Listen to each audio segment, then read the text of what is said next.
Kaixo, gauza gutxi izango dira gaur egungo gizartean adostasun zabala dutenak. Horietako bat da energia iturri fosilak alboratu eta berriztagarrien alde egin behar dugula.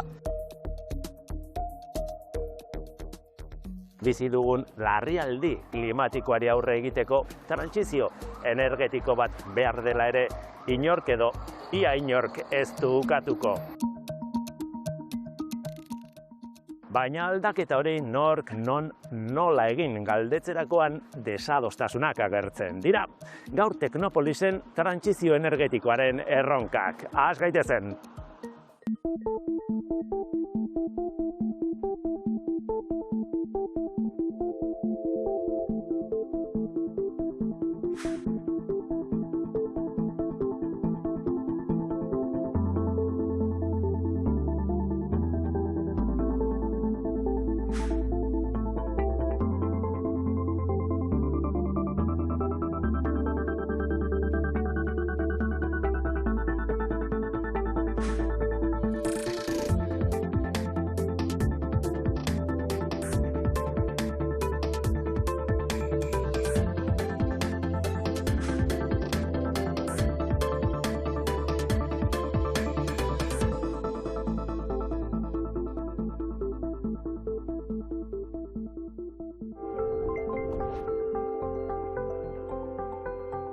Itxaro Latasa Zaballos ikertzaileak urteak daramatza trantsizio energetikoari loturiko gaiak jorratzen.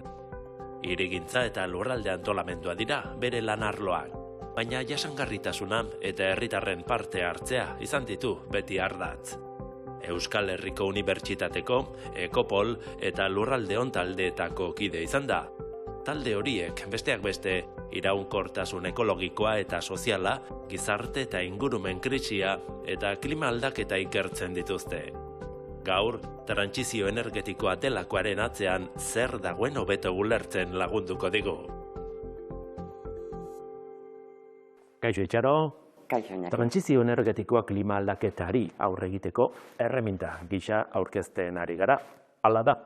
Bai, hala da. Egia da, bizitzen ari garen zera egoerak argi asko erakusten duten arazoaren magnitudea, hau da, aldaketa klimatikoarena, eta egia da baita ere, zera trantsizio energetikoa irtenbide tresna ezinbestekoa dela. Hau da, gutxitu behar da, edo jaitsi behar da, egiten dugun kontsumoa energia fosilena. Behar bada, oinarrizko zerbait argi utzi beharko genuke, ez da? Erregai fosilak edo energia iturri fosilak alboratu eta ordez berriztagarriak ezarri. Hori bezain sinplea da? Ez da horren sinplea. Esan nahi dut, ordezkatze horrekin ez da nahikoa. Ezinbestekoa, baina ez da nahikoa. Eredu aldaketa osoa, behar da, nola kontsumitzen dugun, baina arlo guztietan ez bakarrik energia. Hitz egin dezagun ereduaz, ez da, zein da gaur egun darabilgun eredua? Gaurko eguneko eredua da, zera eredu zahutzailea, esan derrasatu egiten dugu energia, ez areagatik beharrezkoak aldira ekoizten ditugun jantzi guztiak, eta beharrezkoa da jantzi horiek guztiak kontsumitzen ditugun hainbat kilometrotara ekoiztea. Gero jantzi horiek hondakin bezala bukatzen dituzte. Eta gaur egun ezagutzen dugu Europako ekialdeko hainbat estatuetan erabiltzen dituztela zera hondakin horiek etxeak berotzeko. Horrek erakusten digu zein punturaino den xahutzailea, eredu hori aldatu behar da. Aldatu, baina zertara, zein eredurantz jo beharko genuke? Askoz neurriona, zentzuduna, zurragoa den eredu batera, nun ez dugun erabiltzen horren beste energia fosil, ahalik eta gutxien, hori alde batetikan. Baina badago aldaketa oso garrantzitsuak hori gerta dadin. Eta da energiaren kontzeptuaren beraren aldaketa. Esan nahi, orain energia da negozio hutsa. badira enpresa batzuk, horretaz jabetzen direnak, eta milioikako etekinak eukitzen dituztenak. Energiaren kontzeptu hori aldatu egiten da. Hemendik aurrera, trantsizioan, energia izan da baliabide bat, eta mundu oso badauka eskubidea, baliabide hori, energia hori aukitzeko, demokratizatuta. Baina horrek ere ekartzen du beste aldaketa bat. Erabakiak energiaren inguruan esan nahi dut ekoizpena, garraioketa eta zera kontsumoa, ez da egongo enpresa edo enpresa gutxi batzuen eskutan, baizik eta denon eskutan. Hori da eredu aldaketa. Lehen aipatu dugu, erpin edo aurpegi asko dituen fenomeno bat dela, ez da, trantsizio energetikoarena, baina berba da, aurpegi horietan guztietan ekonomikoa izango da, garrantzitsuena. Energia iturri fosilak kontrolatzen dituzten enpresa horiek kontrolatzen dute baita ere trantsizio energetikoa. Tristea da, baina zoritxarrez hala da, logikoa da, esan begira. Orain Espainia mailan, zera ekoizten da, munduko potentzia da, zera energia berriztagarrien ekoizpenean. Kontsumitzen dugun energiatik, erdia baino gehiago, zera iturri berriztagarrietatik dator. 5 urte barru, helburua izan zeteke, 150 ingurukoi, 80 pasatzea. Pentsatzen horrek ze eskatzen duen. Horrek eskatzen du instalatzea potentzia asko handiagoa.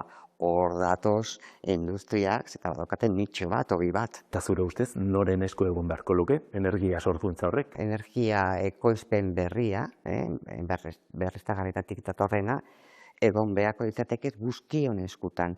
Bai parte hartu beharko lukete enpresa handiak, zeta haiek, zeta ekoizten dute, energia kantitate handiak behar dituzten, zera enprestarako, baina gero, egon behar da baita ere, banaketa edo eredu energetikoa banatuta deitzen dena. Hau da, sistema bat nun daude milioika ekoizle haiek kontsumitzeko dutenak. Beraz, eredua da kombinatzea industria handiak eta ekoizle txikiak. Ezagit, eredu berri horretarantzko aldaketa horretan pauso txikiak diren autokontsumoa edo komunitate energetikoak bezalako ekimenak, ez da?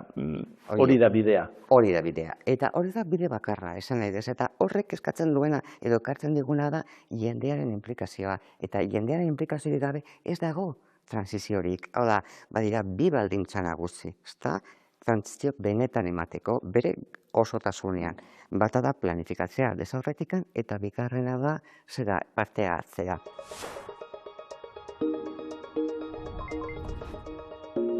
Hemen manufaktura resorten gaude, Eibarren gauz eta guk malgukiak fabrikatzen dugu, batez ere. Gero bai aritik edo flejetik hasita, bai forma desberdinetako pieza bai egiten dugu. Labe batzuk ditugu, gero malgukiak tratamendu termiko bat daukie, ez da temperatura oso handia, baina bai daukie kontsumo asko. Gure kasuan, kontsumo gehiena labeak daukie.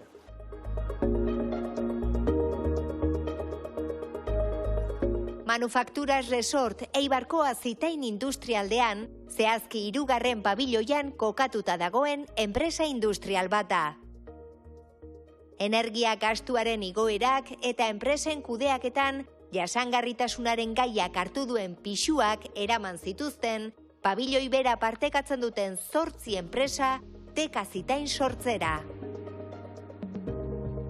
Teka Azitain da energia komunitate bat dira, ze dauzkate ja mankomunean instalakuntza batzuk, daukate eraikin bat, eta egin dutena da zerbitzu horretaz haratago energia ekoizteko komunitate energetiko bat sortu. Komunitate horretan ez daude guztiak, bakarrik interesa izan dutenak daude. Helburu zehatz batekin batu dira, autokontsumorako energia ekoiztea. Elkartea sortu eta bideragarritasun azterketa egin ostean, 357 plaka fotovoltaiko jarri dituzte teilatuan. Horretarako, energia berriztagarriak ezartzea errazten duen eskualde mailako programa bat eta DBGSaren aholkularitza baliatu dituzte. DBGSa da Debabarreneko garapen agentzia eta DBGSaren papera honetan edo komunitate energetiko honetan beti izan da energia berriztagarriak sustatzea. Gure lehentasunen artean zeon, industria eremuetan energia berriztagarriak sustatzea. Industria eremu horretan daude handiak diren enpresak eta bere kabuz egin dezaketenak, eta gero daude enpresak, gure kasuan gehienak, txikiak dienak, eta askotan konpartitzen dituztenak zerbitzuak eta beren kabuz erabaki hori hartu ezin dezaketenak. Orduan gure ahalegina horretara bideratu zen. Arlo desberdinetan lan egiten duten 8 enpresek osatzen dute Tekazitain, eta elkarteari eman dizkioten ezaugarriek berritzaile egiten dute. Alde batetik partekatua da, hau da, enpresa guztiek instalazio berdina erabiltzen dute. Bestetik, sortzen duten energia autokontsumora bideratuko dute. Pabelloi baten egitea nahi dozan mantenu etorkizuna begirako kostuak konpartituak direla. Inbertsioa bera ere nolabait moldatu daiteke enpresa bakoitzaren ezaugarrietara. Instalazio fotovoltaikoak 170.000 kilowatt-ordu inguru sortzen ditu urtean. Beraz, faktura elektrikoan asko aurrezten da. Hemen enpresa bakoitzak portzentai bat dauka. Gure kaso Manufaktura Resort 41% da, gu gara enpresa handiena, esate baterako. 41% horrek ematen digu 121% autoaurkia bat, ez? Geratzen den beste energia saldu egiten da.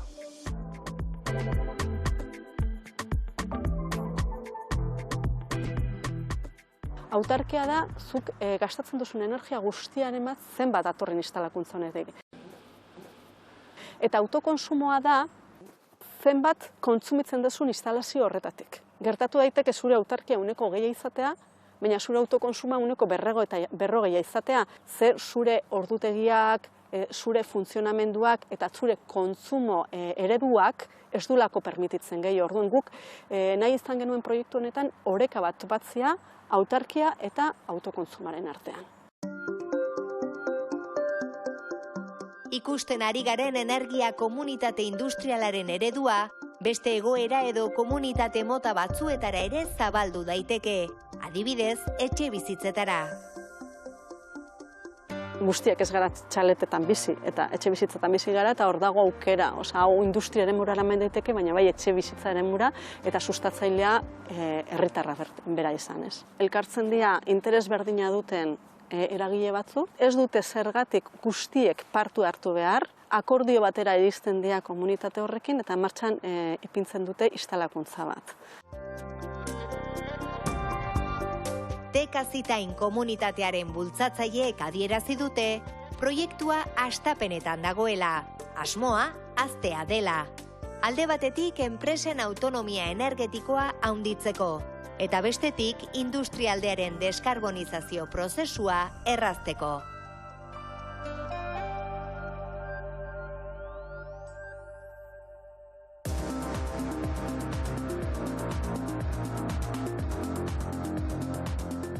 Eguraldiak energia berriztagarrien eraginkortasuna baldintzatzen du? Bai. Bateria sistema berriak eta energia banaketarako sare adimendunak asko aurreratu badira ere, eguraldiak baldintzatzen du gehien bat energia berriztagarrien produkzioa. Baina eraginkortasunaz ari bagara, eguraldia ez da energia berriztagarrien sistemei eragiten dien faktore bakarra. Instalazioen kokapena eta orientazioa, energiaren garraioan gertatzen diren galerak, energia biltzeko teknologien erronka eta instalazioak kokatzeko behar den lur kopuruak besteak beste kontuan hartu beharreko faktoreak dira. Eta energia berriztagarrien eraginkortasunaz hitz egiteko denak hartu behar dira kontuan.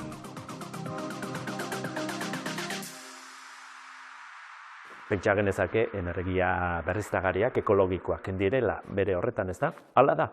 Beste energia motak baino askoz ekologikoago bezan ere. Ekologikoa da, zera inguruan kalte egiten ez duena. Zentzu hortan, neguko egutegia sortzen dituzten gazak botatzen ez dituzten neurrian, izultzen ez dituzten neurrian, ekologikoak dira. Baina erralteak ere eukitzen dituzte, euki ditzakete. Horrekin ez dut zan nahi kaltegarriak izan ditezkera baizik, eta kalte hori aldez aurretikan kontrolatu daiteke ze planifikazioaren bide. Zer kalte dira horiek? Begirasterako, haize errotak oso zaguna da, zaretzekoan dauden espeziekin arazo pilo egoten ari dira eta egon dira esaterako putreak eta beste espezie asko talka egiten dutenak, zera erroten pareten kontra eta bereziki arazoak sortzen dira bateriakin. Instalazio horiek badituzte arriskutsuak diren materialak oso kaltegarriak ingurunerako, esaterako beruna, kadmio, litio, oso arriskutsuak dira, sartzen badira sisteman. Izaten da kontuan inpaktu ambiental hori horreako instalazioak antolatzerakoan adibidez? Bai, teorian bai, eta ara guztiak horretarako eginda daude, baina gero errealitatean denak dira dokumentuak eta legea ez dakit nola esan saltatu daiteke, eta hori da arazoa. Inpaktu horretan eragin handia du, ala aipatzen da, zirkulartasunak, ez da, hori kontuan izan behar da, adibidez, edo zein instalazio eguzki panelak edo eolikoren bat jartzerakoan, bizitza erabilgarria bukatzen denean, zer egin, material horrekin. Hori gakoa da, edo garrantzitsua da, ez da? Bai, garrantzitsua da. Da, oraindik konpondu gabeko gaia edo arazoa bidean gaude. Zentzu hortan nahiko positiboa naiz, eta adituak orokorrean baita ere, eta asko ikertzen ari da. Momentuz ezin dira material guztiak berziklatu edo bererabili, importantea dena. Lehenago bererabili eta ezin bada zirkularitatea, hori da. Zirkularitatea, ez da. Baina ikerketa asko egiten ari dira, logikoa da, eta ikerketa horrek industria sortzeko aukera bat da. Interes ekonomiko bat edo legoke. Bueno, interes aldeko zerbait baldin bada ez me importa porque bide honean dijoa.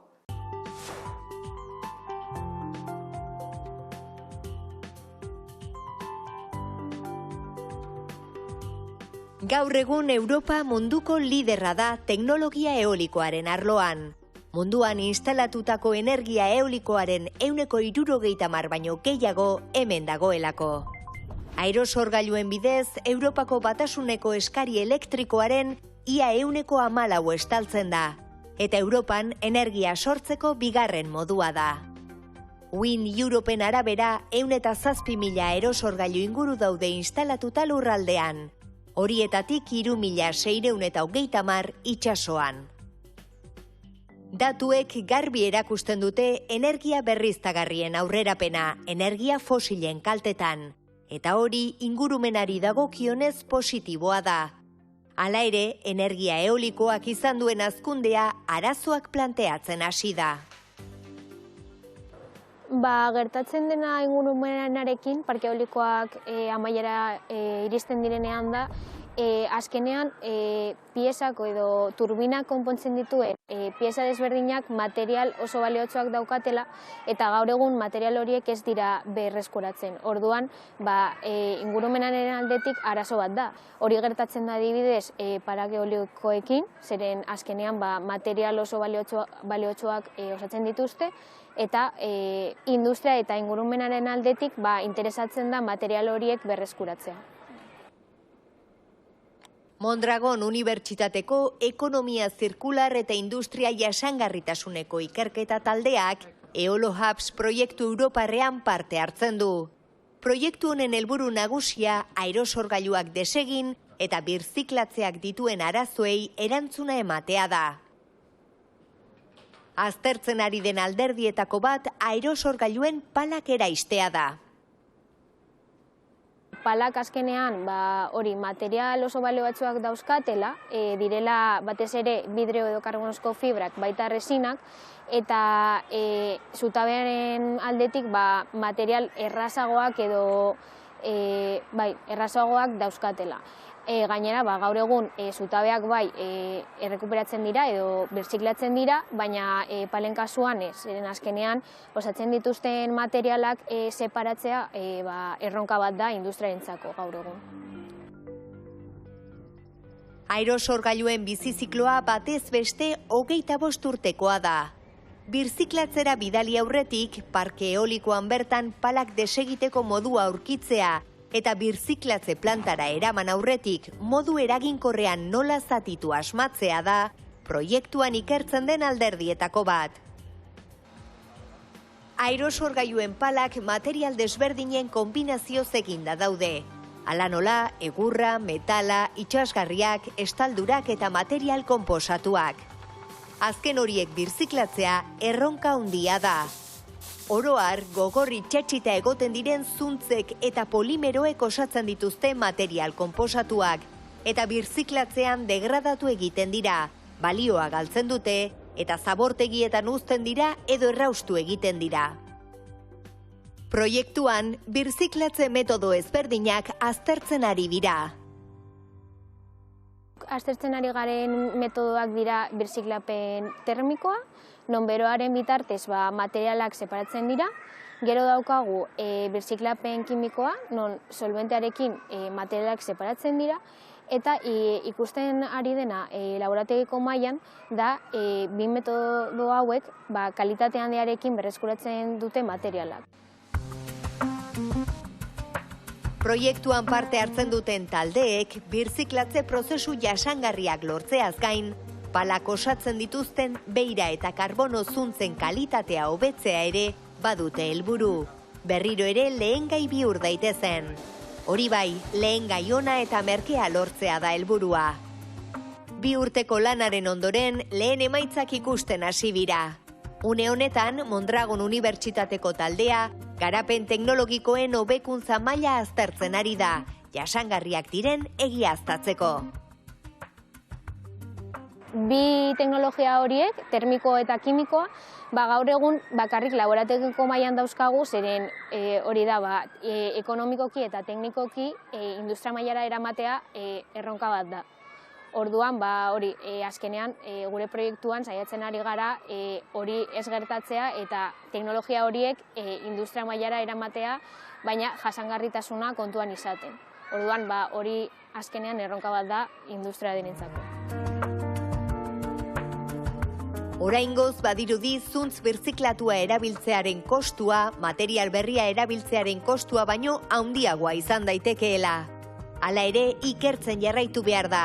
Material seguruen garapenak eta proiektu honetatik atera daitezkeen diseinu gomendioek, etorkizunean aerosorgailuen palen bizizikloa eta birziklatzea hobetzea espero baita.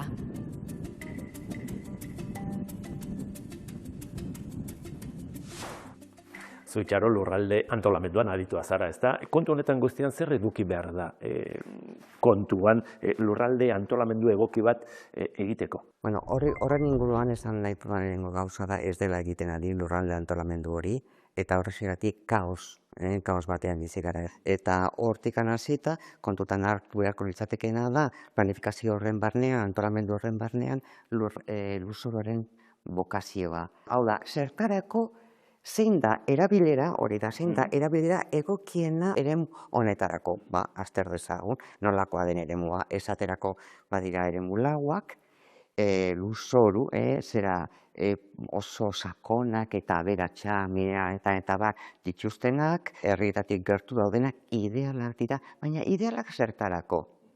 Nekazaritzarako, gure elikadura, gertuko elikadura sortzeko. Baina zer gertatzen da oso gros, oso erakargarriak dira eremu horiek, eta orduan zer egiten dutena, hor jarri ezarri hain zuzen ere, zera instalazio berriztagarriak ez. Zeta kentzen dio, super bokazioa.